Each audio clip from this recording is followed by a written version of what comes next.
Saudara, beralih ke informasi lain, jenazah anggota polisi yang tewas diduga bunuh diri di Mampang, Jakarta Selatan dimakamkan di kampung halamannya di Manado, Sulawesi Utara.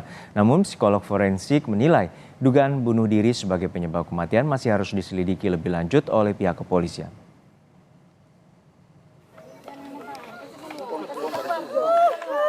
Isak tangis keluarga korban tak terbendung saat jenazah korban RA dimasukkan ke liang lahat. Korban RA dimakamkan di pemakaman Islam Desa Kalasei, Manado, Sulawesi Utara pada Minggu siang.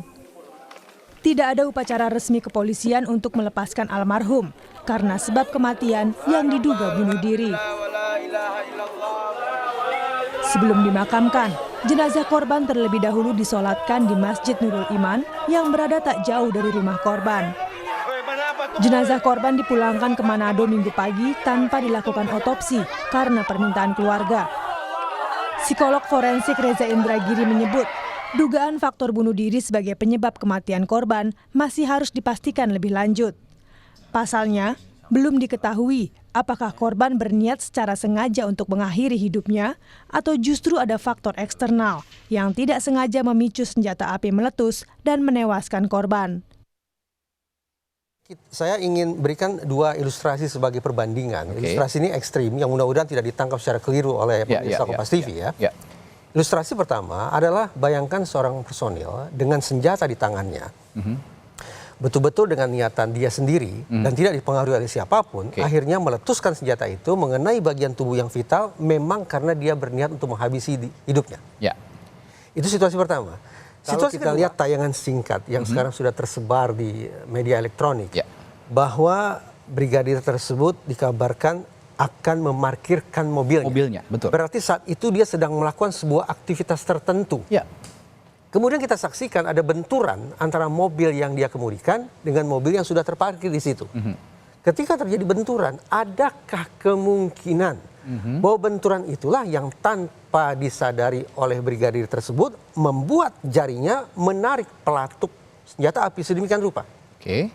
Kalau iya, maka sekali lagi saya katakan ini merupakan accident alias kecelakaan, bukan suicide.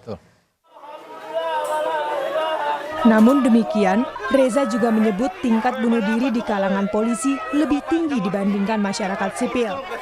Dibutuhkan perhatian ekstra bagi kesehatan fisik dan juga mental personel kepolisian. Adalah ketika kita bicara suicide, memang menyedihkan bahwa tingkat suicide di kalangan personel polisi secara umum memang lebih tinggi daripada masyarakat sipil.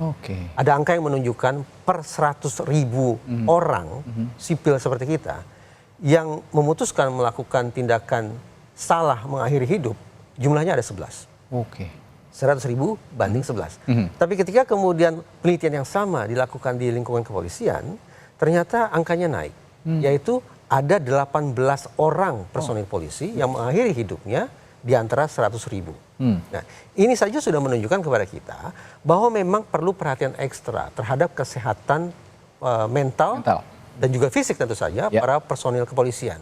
Kita bisa bayangkan beban berat yang harus mereka lakukan, melayani masyarakat, menjadi tulang punggung keluarga, kemudian melayani pimpinan, melaksanakan tugas-tugas organisasi, tugas-tugas ekstra non-organisasi, itu juga akan bisa mendatangkan tekanan batin yang luar biasa bagi personil polisi. Brigadir RA sebelumnya ditemukan tewas dengan luka tembak di kepala dalam sebuah mobil di Jakarta Selatan. Polisi dari Polres Metro Jakarta Selatan menyebut, dari penyelidikan awal, diduga korban tewas akibat bunuh diri. Tim Liputan, Kompas TV.